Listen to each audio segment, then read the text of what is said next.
Hello, hello, everybody. We are here with another episode of Shrink Tank Live. Today we have two guests. To our left, we have Melissa Miller, who is a licensed psychologist.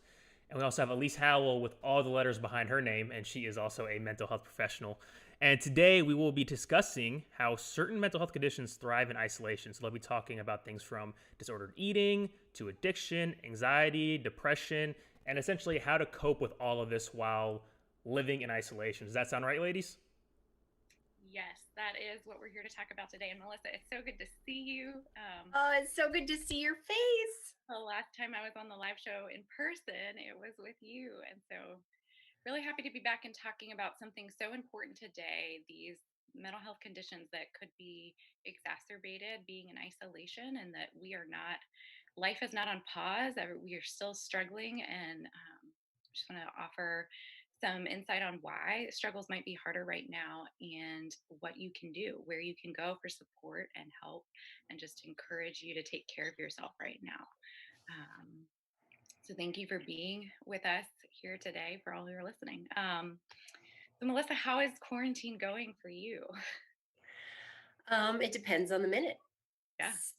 It's up and it's down. It's really hard in a lot of ways, and there's a lot of things that I'm sort of loving about it. So I don't miss the frenzied pace getting out the door in the morning. Um, but it's getting harder by the day and by the week, being both somebody who is still working and homeschooling now. So it's sort of just a wild ride. How are you doing? It's a wild ride over here too. I think there are parts of it that I enjoy, just having more time to relax, but just seeing clients virtually and being at home doing that is strange. Yeah. Um, and I really miss, those moments between sessions in the office where you get to laugh with your colleagues. Like, not, I underestimated how much those little moments kind of help fill me up during the day. So it's Yes. the length of time that it's been without getting to have a lot of social interaction. I'm definitely feeling it. Yeah. I think we're also all given this opportunity to learn a lot about ourselves, right? Yes. I'm learning how I used to deal with anxiety pretty healthily, and now that those have been my old routines have been taken away from me, I've learned a lot about myself, and this uncertainty of life is really unsettling. And I think a lot of people are probably realizing anxieties that they were able to mask How before. I Yes, when we have the routine of our normal life, those things can kind of stay underneath the surface, or we are using our coping skills more actively. And now there isn't a routine anymore for a lot of people. For some Right. people, there still is, but for people at home, their routines have changed drastically. Right. Yeah. I'm also, one thing that I'm really well aware of, and I think this will kind of be our first Hmm. entry point to talking about how triggering this time can be for eating disorders and addiction specifically, is I feel like I'm trying to connect to my world in ways through social media because that's how it's most easiest. And I am seeing huge triggers all over the social media world about your quarantine body and all of these extreme fitness challenges and diet challenges. I'm also seeing, being a mom, I have a lot of mom groups that I'm a part of. And the talk about wine as a coping skill for homeschooling, like, I get it. But for those who are struggling with addiction, those are scary messages. Mhm. Yeah, the wine culture messages are amplified right now. And if you're at home and you're already struggling and you have time to exercise, you have a lot of live workouts that you could do to just keep exercising and over exercising and using that to avoid. I think what how I understand addiction and eating disorders is that they're a way of coping that's ineffective and harmful to the self. So it's like we're still having things that we need to cope with, and it's easy to fall back on what might those familiar unhealthy coping skills that we used to use and not turn towards the healthier coping patterns we've established. Yep. um, and social media's got a lot of those triggers. It's a hard Yeah, one. it's almost inviting people in to their to their unharmful coping skill and making it really acceptable, right? Like it's Yeah. really acceptable to be posting these funny things that are not at all helpful, especially for somebody pursuing recovery. It's not funny to be taking the dog on 20 walks a day. No. It's not funny to have a fish bowl size pour of wine No. at 2 o'clock. Whereas, yes, it can make for funny memes, but it's just it's permissive and it's scary. Or is this your 20th loaf of banana bread that you've made? And what eating all your quarantine snacks and seeing some of the memes about that, and like you're kind of, there's the quarantine fitness body, but then also the quarantine 15 that Right. people are talking about. So for someone who is afraid, the fear of gaining weight is behind a lot of eating disorder behavior, disorder eating behavior. um, and so that's triggering for some people. I don't want to gain the quarantine 15, and then Yes. they have to amp up their behaviors, restrictive behaviors over exercising. Right. And a, a lot of people who I've talked to recently have shared just not having the same structure, Mhm. routine. They have their thoughts are deceiving of saying like, "Oh, well now that I'm home, I'm not doing anything and Yeah, therefore I have to do more to make up for what I don't think I'm doing." But the truth is, just because we're home doesn't mean we're not living or we're not being active, and that our body still doesn't need fuel for breathing and our heart pumping and thinking. And so it's interesting how these thoughts get really distorted right now, that we start to think things are, we have to make big changes when really we don't. yeah. And being at home, it's also easy to think we're getting a break from our triggers.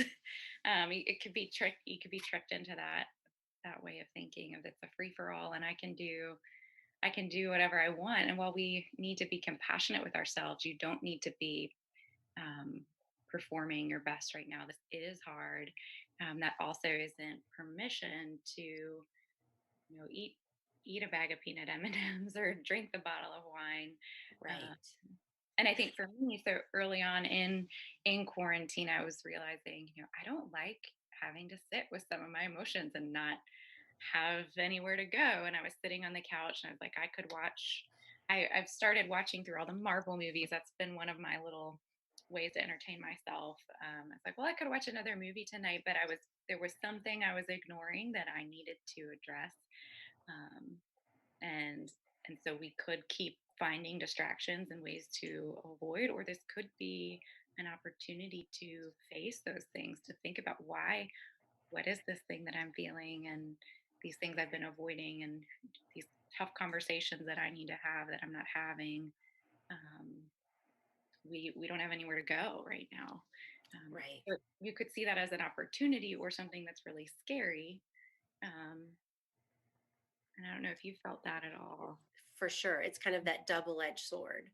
Yeah. And what that also makes me think about is all tolerating all of these uncomfortable emotions right now while also being isolated is even more hard. Like when we're not um, normalizing things with others, when we're not seeking support, when we're not sharing, when we're not having somebody help to make sure we're being compassionate with ourselves or soothing, it can feel like an even scarier and darker place. And I think, isolation is, Feel shame. It's like yeah, it's the fuel for shame. And when you're struggling and you're by yourself, you don't have any of those outside messages you used to have to maybe challenge the shame. And I've had a lot of conversations with people trying to say, you are normal right now to feel and struggle with some of the things that you're experiencing. yeah. It might look like everybody's having a great time in quarantine, and it's okay if you're not. And um, Yeah, I think this idea of we're not quarantining right, the shame that comes with I'm not doing enough of this, or I'm not doing this right, or maybe I felt really scared today, or really sad today, or we can really beat ourselves up and the shame grows. And then we search for those unhealthy coping skills because they're just waiting to be used again, right? I think another shame trigger right now that then is going to feed into those unhealthy coping skills or some other people, right? Like everybody's having a different response, and in your environment, interpersonal pain can come up um, that makes you feel guilty for feeling so anxious. Like maybe you have someone in your house who's seems like they're really calm and they're handling this well, and they're saying, "Why can't you're fine. You're at home. You're safe." When you're really worried about germs and potentially getting infected, and all of the worry, losing a loved one. There's so many places our mind can go, and it's normal to go right now. Um, and everybody's coping in a different way, but it's easy to feel judged or shamed. Yeah. Um, yeah. Yeah. So, I think there's probably a lot of people listening to this and they're like, oh, I totally get this. I'm living this. So, what do I do about this? And I think that's kind of the exciting thing is there's a lot that can be done, right? Like, we don't have to wait for quarantine to be over to recommit to recovery, to take that next step, to make some progress. Kind of life doesn't start when the Right. ban is lifted, right? Like this is life. It's happening every day. So let's talk about some ways that people can take really good care of themselves right now. Yeah.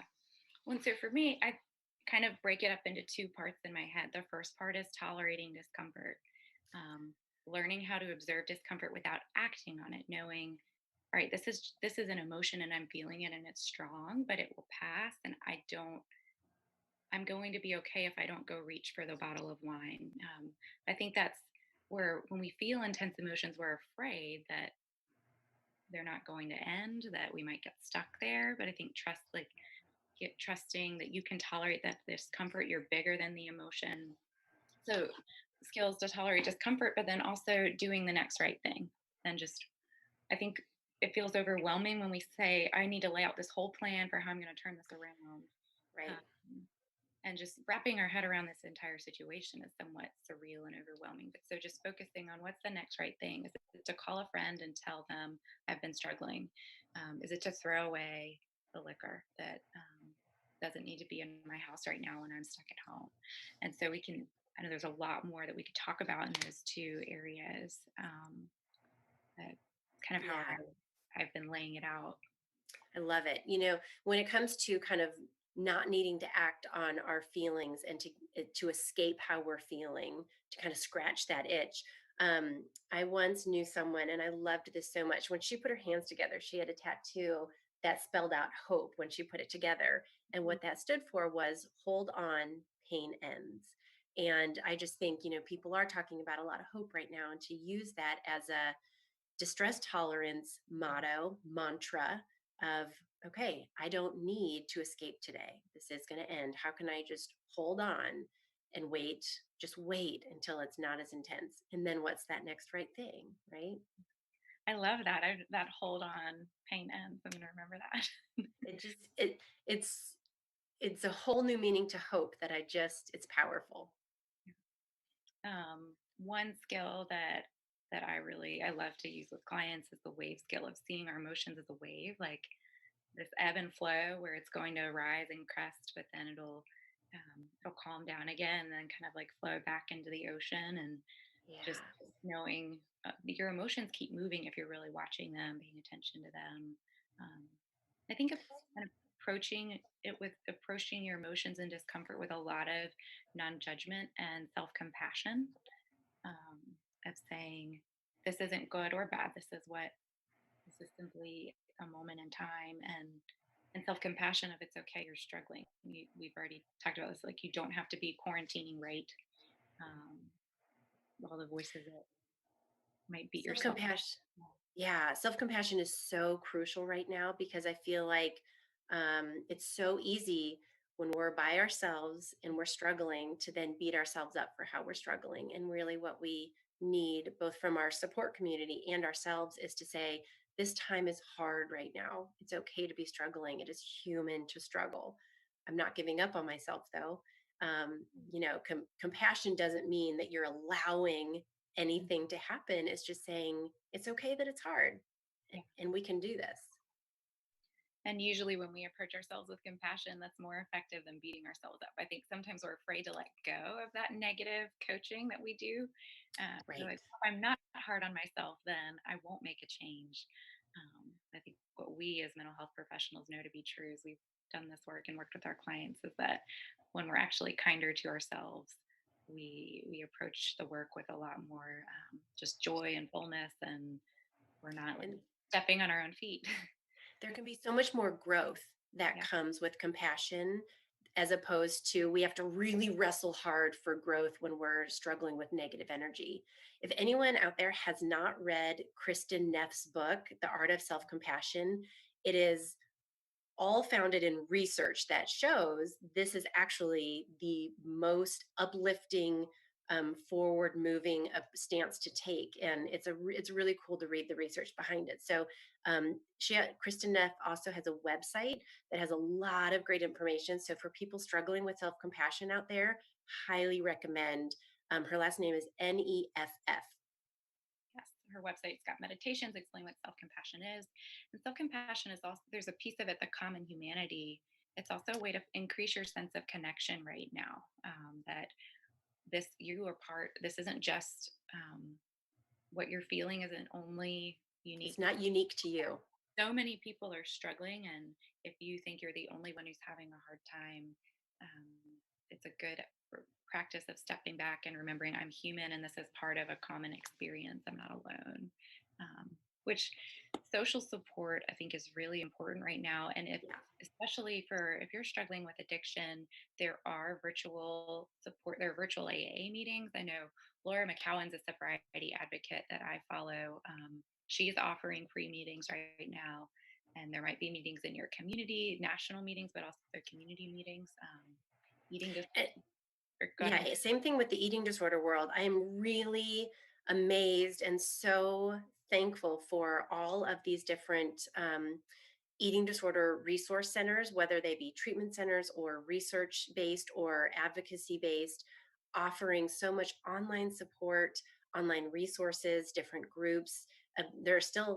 There are treatment centers offering virtual programs, and so if you are in need of a higher level of care, they're offering um, virtual intensive outpatient programs or partial hospitalization, and this has never before been done. And so this just is kind of this leap forward in technology for connecting people to help that is outstanding. And so I want people to know this is a great time to reach out and get support. Yeah. And know that it's okay to need extra support. It's okay to need extra skills right now. I think one thing I've talked to some clients and just friends I'm talking to, they've been frustrated that the things that used to work aren't working. Yeah. And that's because it's kind of like the pressure has been increased. And so we are struggling. We haven't reached that next level of growth and skill development. So you might need extra cues in your environment. Do you need to put a coping card on the pantry? So you have an extra reminder before you go and reach for um, maybe a food that you use for comfort. Of some ideas of what you could do to cope instead and get support, and also just reminders and mantras that make you feel a sense of hope and compassion. uh, Yeah. And I think and getting back to basics right now is super important too. I know I had been noticing I was just more irritable and crabby and not handling my emotions in the way that I wanted to be.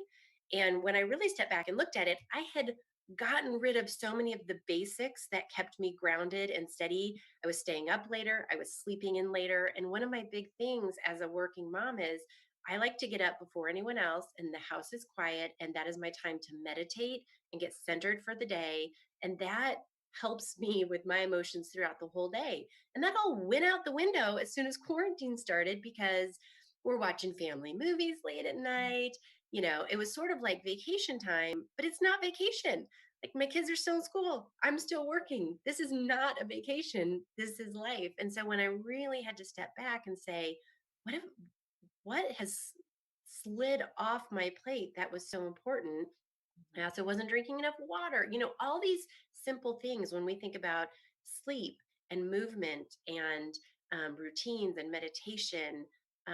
There's so much that if we don't get back to the basics, then we're ungrounded. yes, I think a lot of people have been having trouble sleeping.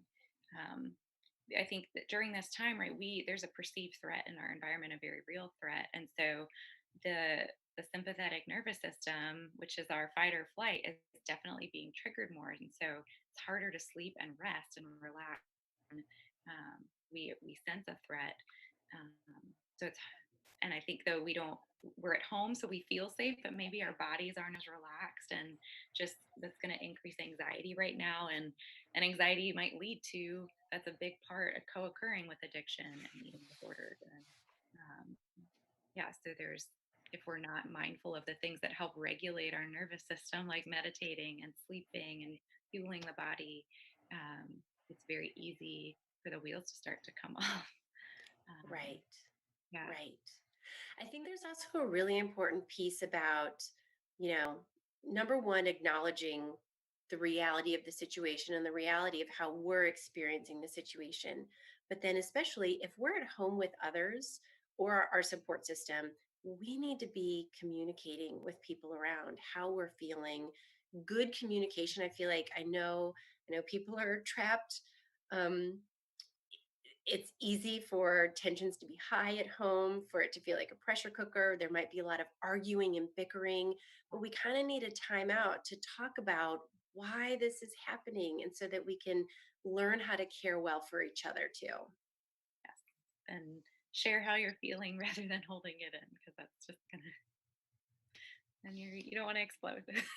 No, so if you are at home and you need someone to talk to, another like, we haven't mentioned telehealth, that telehealth has exploded right now. You have access to a lot of therapists in your state, not just your city. Most states you can meet with any therapist in the state who is licensed, um, and Which is so exciting to think about. Maybe somebody who had been in a town where there wasn't an eating disorder specialist or there wasn't a robust yes.